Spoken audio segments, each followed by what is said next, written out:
again, but you're not looking sharp. After cautioning David on Tuesday, you come here looking sharp again. You think David will not talk again? He will talk this time around. He will say it in a place that Mr. Kemi will not hear. Maybe he can decide to say it in the playground, and then maybe the security men will caution him this time around. It's not even, it's not constant, it's not consistent, so it will continue.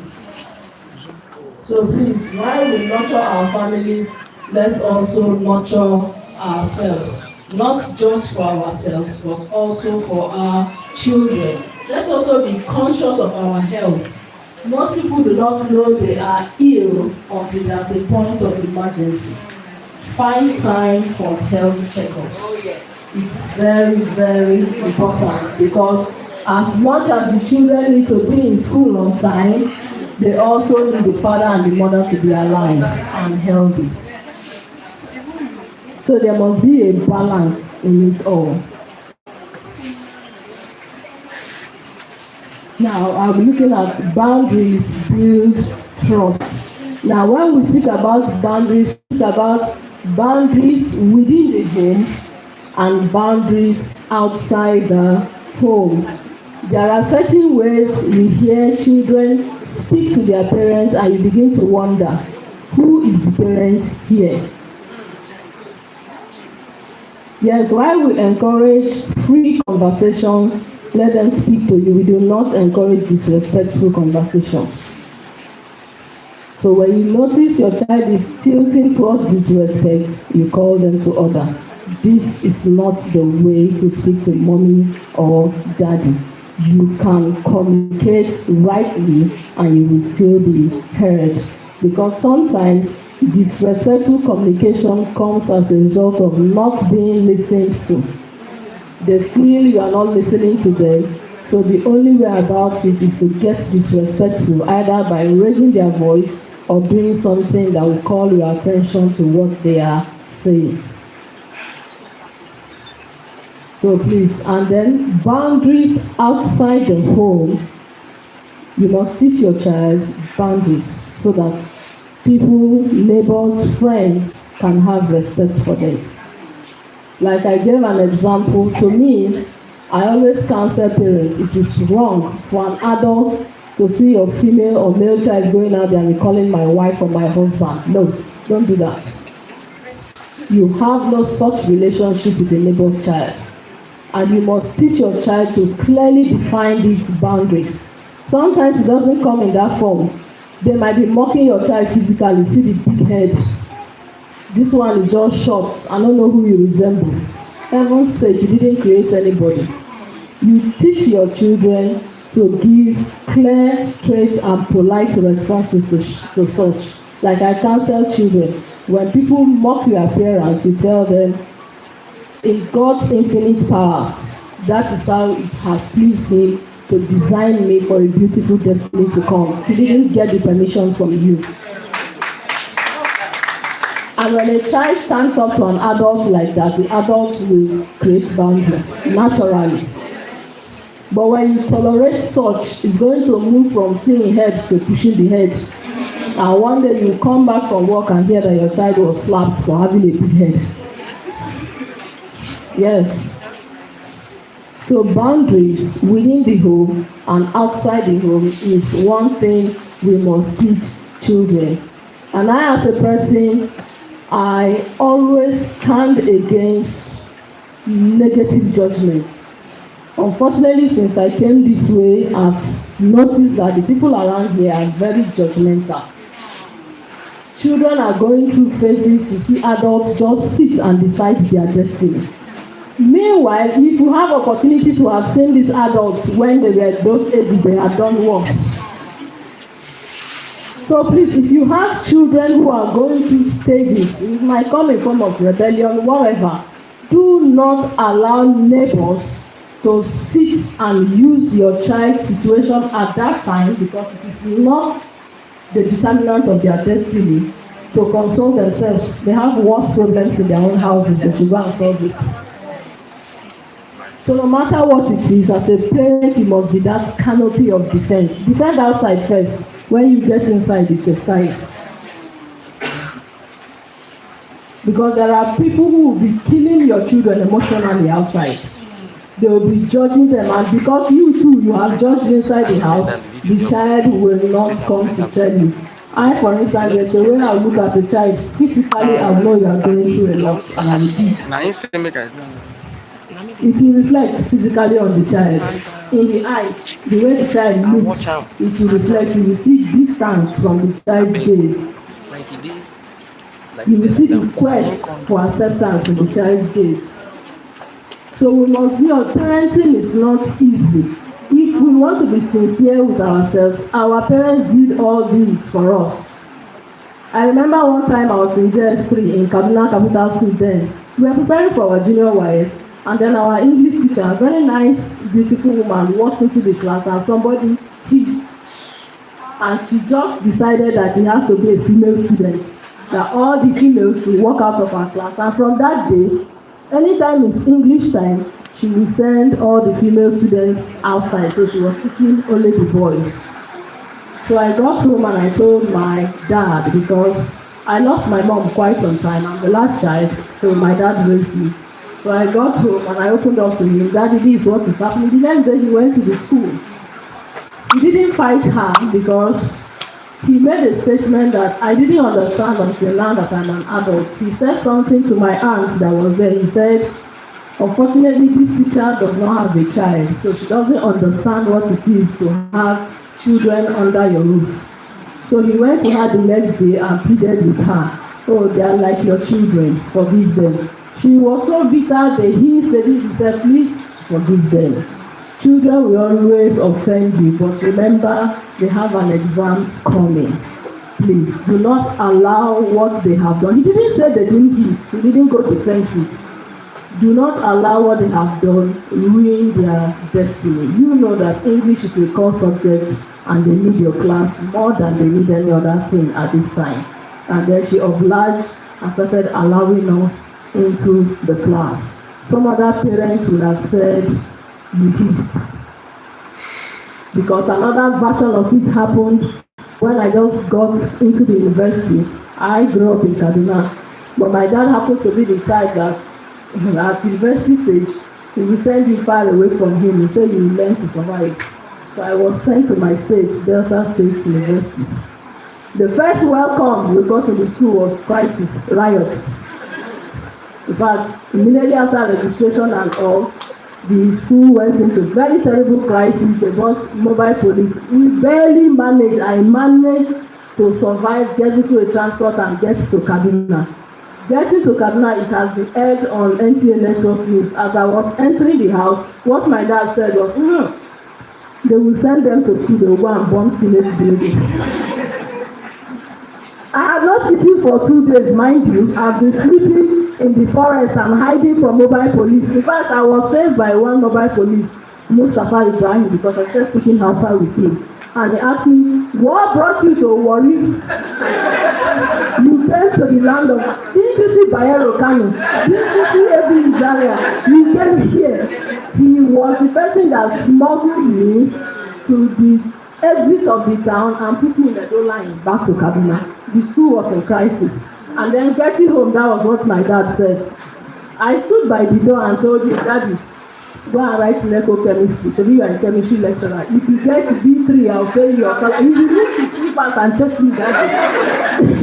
It was our neighbor that escorted me back to the house. Later at night, he called me and spoke to me, and I apologized.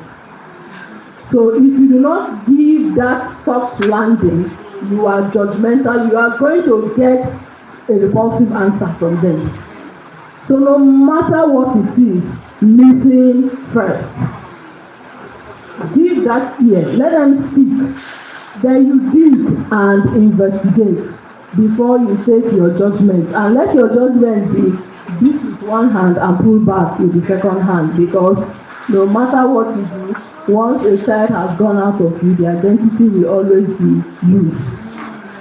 Yes.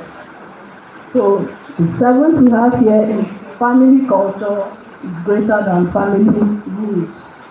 While rules will come with guidelines, boundaries, expectations, they are not long lasting. The rule you gave your child at 5-year-old and you are expecting a 14-year-old to live by the same rule.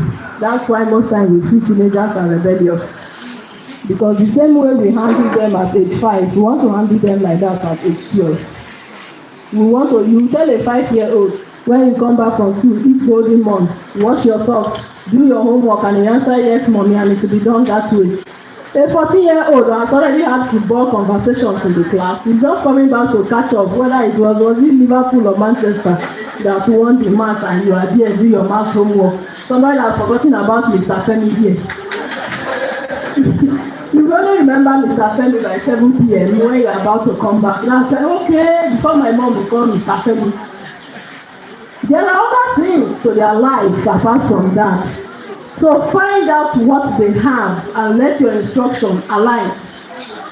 If you give a 14-year-old an instruction like when you come back, you can rest, play some football, then when it's 5 or 5:36, do your homework. It will work better than when you come back, rest, do homework. There's no time for what he or she wants. They are just going to be, I'm telling you because I dwell among them. They discuss their parents a lot, especially their mothers. Mrs. Davidson, my mommy, just forget about that woman. So I will even challenge you. Call my mommy, I know what to tell her, she will not believe you. Yes. Call her, okay, Mrs. Kim, call her, put your phone on speakerphone. And sometimes you try it, you will call the mother. Oh, Femi has done this and that and that. As you're not called, that child will break into tears. Somebody say, "Lie." She didn't wait for me to speak. Then the mother will give you the other version of her child. Oh, do you know that my child is so soft? This is somebody who just stabbed somebody in the classroom with a compass. And at times like that, I sympathize with parents because you don't know what you are breathing right under your roof. So for me as a person, once your child goes that way, I know your child already understands that you don't know them, so you don't involve.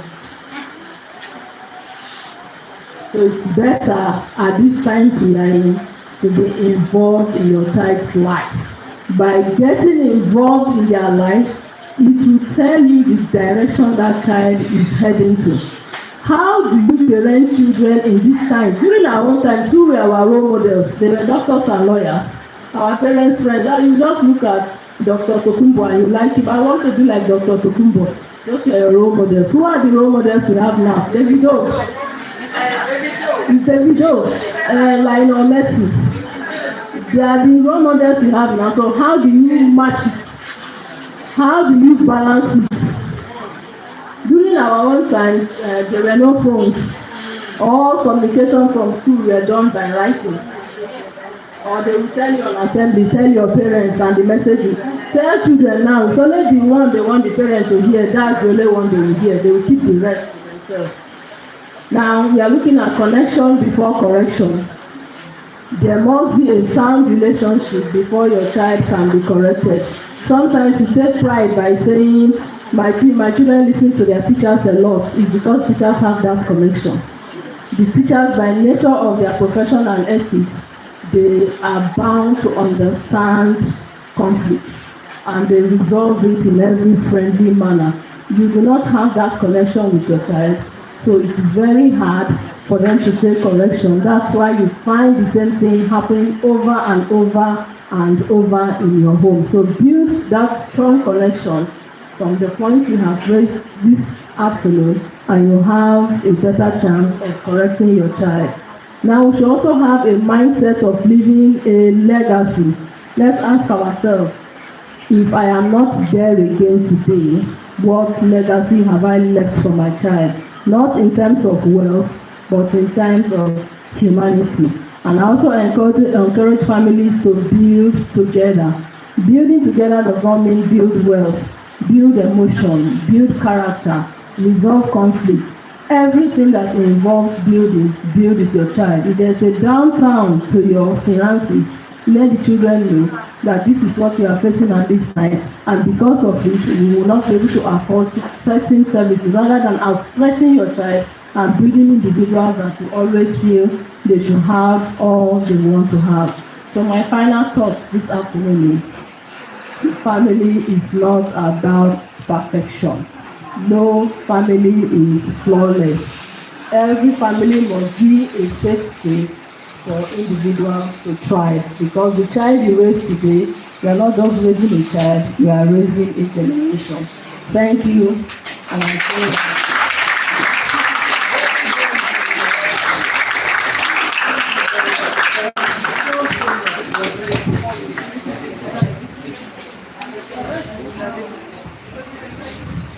All right, parents, please, let's do better. Let's do better, please. I am so happy to invite the HOS to present a gift to Mrs. Int'l. Thank you. Thank you very much, Mr. Powell. Thank you so much, Mrs. Int'l. I hope we all enjoyed that. Yeah. Please, can we give her another round of applause? Now, it's not just about anthropy, it's about us now implementing all these things. I have taken more than 10 things out of all these things she has taught us. Please, another round of applause for her. Now, I'm going to be calling on Mrs. Dauda, one of our PTA Exco. She is a representative. And Mrs. Int'l, please, can you please come forward? Thank you very much. She will be presenting this gift to Mrs. Int'l. Mrs. Dauda, please come. So Mrs. Dauda is one of our PTA executives. Thank you so much, ma. Thank you. We really enjoyed your lecture and we pray we all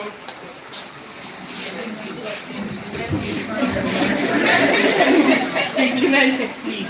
Thank you. On behalf of the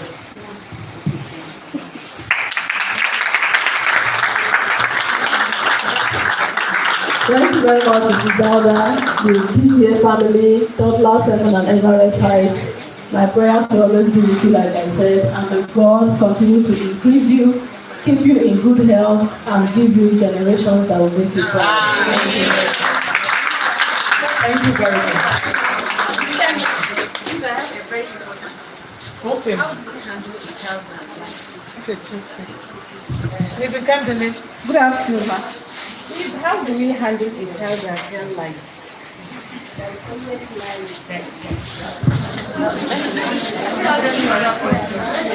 Please, do we have any other questions from any other parents? Inside, outside? Good afternoon once more. So, dear parents, it is time for questions. If you have any question, please indicate so that just 5 minutes. If you have any question, please indicate that. All right. Yeah, good afternoon once again, parents. Somebody is asking, how do we handle a child that lies? A problem you do not know the rules, you cannot solve. Why is the child lying? Is the child scared of saying the truth? Is the child living among people that lie? Is the child taking glory by lying? Why is that child lying? However, there is an aspect I'm going to speak about. I don't know how much of exposure we give to our children, but I, as a teenage counselor, one of my recommendations to parents is, while you are teaching your child morals at home, expose them to the consequences of their actions. How do you expose them to consequences of action? This long vacation, there were many teenagers I sent to Kuje prison for internship. Yes, so go and see what's happening there. There were so many I sent to the psychiatric home for internship this August, 1 month. Because when you keep on teaching, don't take hard drugs, don't steal, if this will happen, and they are not seeing the reality of it. At least the ones that went to Kuje, they went there, they saw a 12-year-old that has served 10 years. It's just now lawyers are trying to, that was abuse or not abuse, but 10 years have gone down the person's life. They saw teenagers like them with skin infection and so much going on. And from 28th of August, when the program ended, till today 20th, I've got 100% reviews from parents, the positive effect of that. So when you have done your part as a parent and the child still maintains on the negative part, expose them to the consequence of the action. And to toddler 7, I don't know if there's a counselor here. If there's a counselor, while you are scheduling educational escorts, scheduled character escorts. Let them go there, and especially the senior secondary school. Let parents sign consent. Let them go on a trip there and be spoken to by the teaching warders, taking around, especially to the teenager session. Let them see that my mates are here. It's not a joke. Yes, because a lot of these things are speaking verbally, they are not seeing. When they see, they will understand that there is another side to life than what I believe in, and they will now understand you from the point that you are coming from. However, for that child that lies, it's not the end of his destiny. Psychologically, that's a very brilliant person to be constructing lives for you every time. Yes. That's a very, very intelligent and smart child. You always have what to say at every point in time. Please invest that child in mental maths. He's going to do well. Yes. Thank you very much. Another question now. Good afternoon, parents. Please, ma, you mentioned something of parenting. Parenting on the basis of reminder. I have a 21-year-old daughter who just graduated. You can hear me, right? Yes. And then, I have a 21-year-old daughter that just graduated and a 30-year-old daughter. And sometimes I just want to be open and being realistic, and sometimes tell them my mind. It's not good to let their children know that what is happening between parents, but there are things that are real, or the way some family members behave.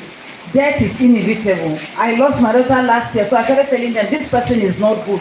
I don't know if I am right, because I know this person is fake and this person is fake. So I try to make my elder daughter that is 21 understand this person is not good, but try to behave well.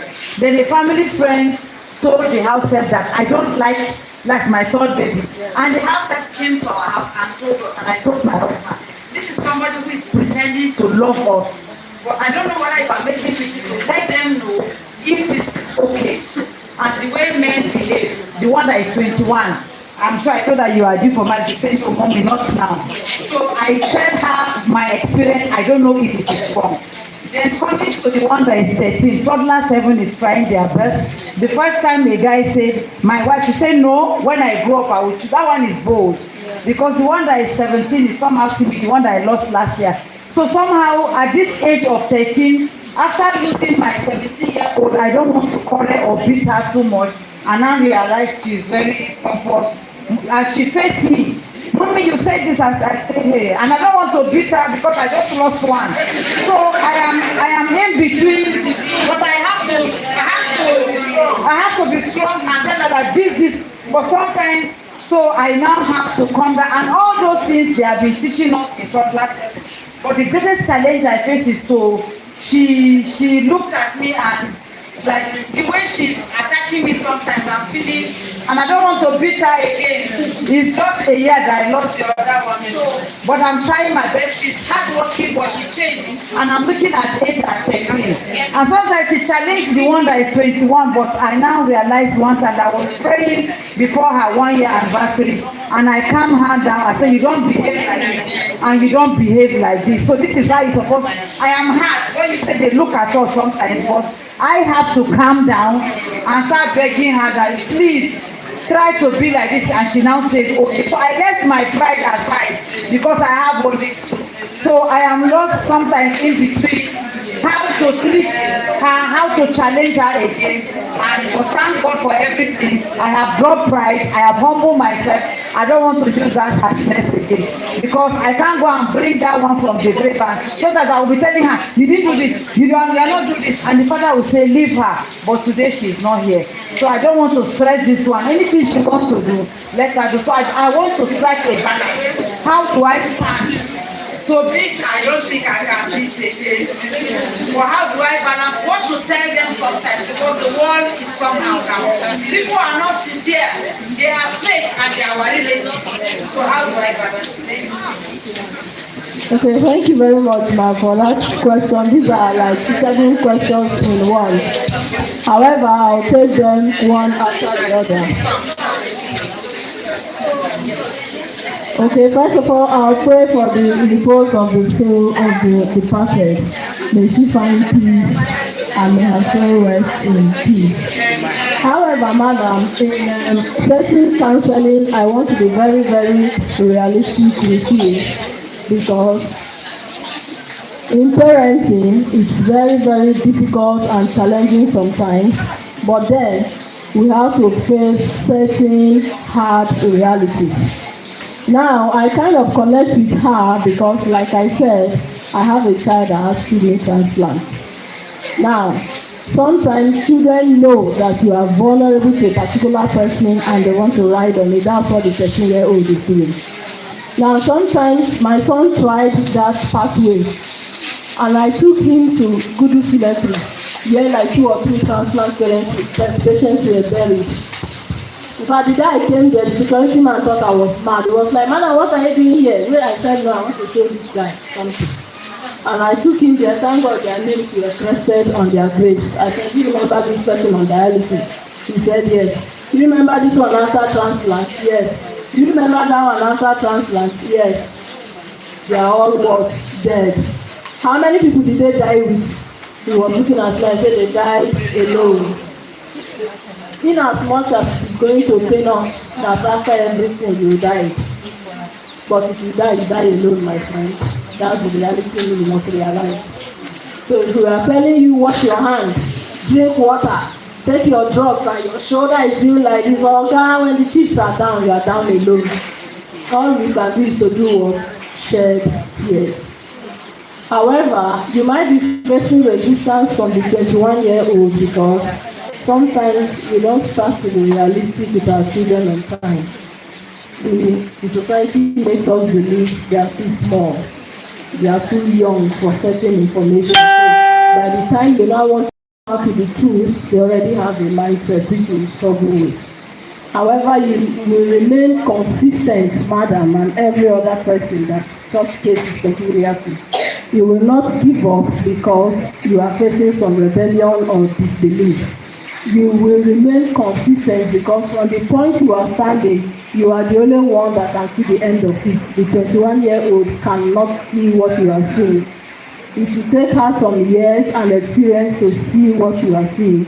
So you are going to remain consistent. But however, the consistency of telling her that people are negative must be realistic. Negative in what sense? What role do they play? Because if you just come out as at 21, I was already married. That's why I have kids in the university now. So if you are going to come at 21 to tell me somebody I've always loved is a bad person, you have a lot of work to do to convince me. So you are going to be very, very specific. These are the roles this person have played in our lives. These are the effects of those roles. And then you allow her to watch. And don't shield her from certain experiences too, because she's already an adult. So when she has 1 or 2 daring experiences, she will now sit back and realize, oh, this is what mommy is saying. And the 13-year-old is at the stage of adolescence. That's what you see. And adolescence passes through a lot. They are passing through a lot physically. Their body is changing without seeking permission from them. It's a problem. Their mindset is forced to grow up without taking permission from them. It's a struggle. Mentally, they have their own, and then you are coming to impose instructions, dit and take, dit and sorry. It's not like that. The 13-year-old needs more understanding. There are times you get tough. But after getting tough, you shouldn't apologize. You should give reasons why you were tough. Because if you are to get tough and you come back and say, I'm sorry for getting tough, you are wrong in getting tough in the first place. You have only told the child, I don't have the right to discipline you. But when you get tough and you come back to say, even though my action might not seem pleasant to you, but these are the reasons why I did the things I did, the child will sit and understand that it's not the way I want life to play out. So when you get tough, he or she will be searching her mind, what have I done that is making mommy react this way, rather than blackmailing you to come and apologize. Like I said, when I took my child to Gudu Cemetery, all the way from here, all the way to Gudu, enter the gate to the graveyard, and showed me these are the people that we used to have dialysis and transplant with, but they are dead today. He sent cold shivers down here. Nobody tells him now to take his drugs or drink. Sometimes he comes here to pick the younger brother. If I do not tell him this is the child I'm telling, he looks like every other person, you won't know. So there are times you really need to get tough on them. But after getting tough, let them know why you got tough on them. Discipline is not abuse. Discipline is love. It's loving a child the right way so that he or she can thrive with life. Thank you. Thank you. Okay, another parent from outside. Please, can you come in? Okay. All right. Good day, parents. Okay. Please, a round of applause for her, please. I want to be sentimental a little that we are Kaduna breed. She's Kaduna breed. PTA toddlers Kaduna breed. I'm Kaduna breed. You can see the kind of personalities, the experience we have from a cosmopolitan state, Kaduna breed. So we, okay, doctor, I don't want to include her so that they will not say it is an NG too. Please, I want to make an appeal to Mrs. Int'l. Please, we have a little challenge. I don't want to discuss it here for all parents, but your personality and what you have said is going to be very, very effective for our negotiation because we are faced with a little challenge that we want to approach it in a very diplomatic way. Please, we will appeal. I don't know your arrangement. Just now, we can just have a little meeting with the person so that we can find a way out of it. This your experience will help us because it's really digging down to the problems of it. Thank you. All right, thank you very much, ma'am. I think we have a question from our online following. All our streaming content and activities are streamed live on Facebook and YouTube. So please, somebody is asking, ma'am, hello, Mrs. Int'l, what is your take on gentle parenting? What is your take on gentle parenting? So we're going to see the next question so we can answer all of them at once. Thank you for this impactful lecture. My own is not a question, it's just like an appeal to you. This is make the slides available for us and to the school so that they can send it to our WhatsApp group. We are very, very grateful for this lecture. Thank you so much. All right, I think the last one from also from this one is from, I think it's from Facebook or so. How do you handle a child that argues a lot? He asks why everything, he asks why for everything. He always asks a why for everything and challenges your answers annoyingly. How do you handle such a please? From our online followers. Thank you.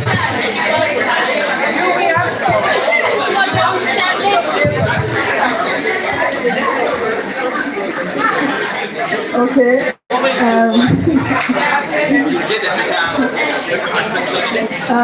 First of all, there is a question on Facebook that says, hello, Mrs. Int'l, what is your take on gentle parenting? You see, this quote, gentle parenting has been misunderstood in Africa. We now believe that gentle parenting means spoil the child. Don't beat and allow them to do every nonsense. You mustn't beat a child before you are not gentle parenting. Gentle parenting simply means don't abuse privileges. We see some children and we see scars all over. There are even parents that will be passing by and see their children standing with the opposite sex, maybe a classmate. The next thing mother will do is to draw pepper in syringe and go and point the private part. Yes, we say we are teaching them how to marry right. It is in this context and the context of abuse that gentle parenting started. Gentle parenting simply means don't abuse the child, but does not say don't discipline when the child is wrong. children must be directed in the right path, but not abused. Even I, who is standing here, if you abuse my child here, I will come and fight you. But the child must be directed in the right path. Even my own child has come from here and said, "This is my ball, baby." And the first question I asked was, at what time was that ball being played? Then different reasons will start. And it was when we were not doing anything. We just said, "Were you the one that constructed the timetable to know that you should not be doing anything by that time?" And that topic will just die down. And I'll now say, "Okay, let me call them." Say, "No, don't call them. I don't think there is any need to call them." That's when you understand that your children are as mature as you are as an adult. So the context of gentle parenting does not mean spoil the child. It simply means do not abuse the child. And for the argumentative child, that you say one thing, is arguing over and over and trying to cool your emotions, most times they do that to distract you from the point you are trying to achieve. And you don't engage them. You just pass a directive and end the conversation. Because the more you engage that argument, it gets worse. And you get to the point of beating. And whatever your aim was is going to be defeated, trust me. So once they get into that argument, you just maintain a straight face, give your directive, and that's it, and it ends there. You take charge of the situation and end it up. Because engaging them in that argument, first of all, the child is testing your limits and is taking you away from your original plan. And he or she is going to win you at the end of the day because they have all the energy and all the words and everything it takes to defeat you. Thank you. All right, thank you very much. I will really encourage all parents, if you have any question, you can kindly meet her. She's very good. In fact, she has really proven right. You know, it's not normal hyping. It's on the YouTube. Yes.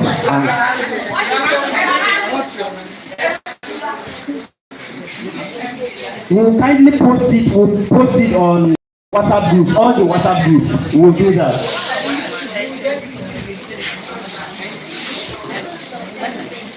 All right, dear parents, thank you so much. I so much believe you enjoyed this session, right? Now, we encourage you that anytime you are called for a curriculum conference or anything, PTA meeting, please endeavor to always avail. Thank you very much. Not to waste any time, I'm going to invite Mrs. Azari to help us pray. Thank you. أعوذ بالله من الشيطان الرجيم بسم الله الرحمن الرحيم الحمد لله رب العالمين الرحمن الرحيم مالك يوم الدين إياك نعبد وإياك نستعين اهدنا الصراط المستقيم صراط الذين أنعمت عليهم غير المغضوب عليهم ولا الضالين آمين ربنا آتنا في الدنيا حسنة وفي الآخرة حسنة وقنا عذاب النار ربنا لا تزغ قلوبنا بعد إذ هديتنا وهب لنا من لدنك رحمة إنك أنت الوهاب سبحانك رب العزة عما يصفون والسلام على المرسلين والحمد لله رب العالمين. Okay, the HOS wants to make an announcement. Thank you. So on behalf of the school management, we want to say a very big thank you to every of our parents this afternoon. And just like we have seen you here today for the curriculum conference, and we actually have an overflow outside, please let us replicate this also in our PTA meeting for both Beck and Everett. Please, this is series 1. This is just series 1, so I would say this is just the tip of the iceberg. This series also continues at our consecutive PTA meetings. So please, we indulge your presence at this PTA meeting. So thank you very much. The teachers are outside if you would need to see your children's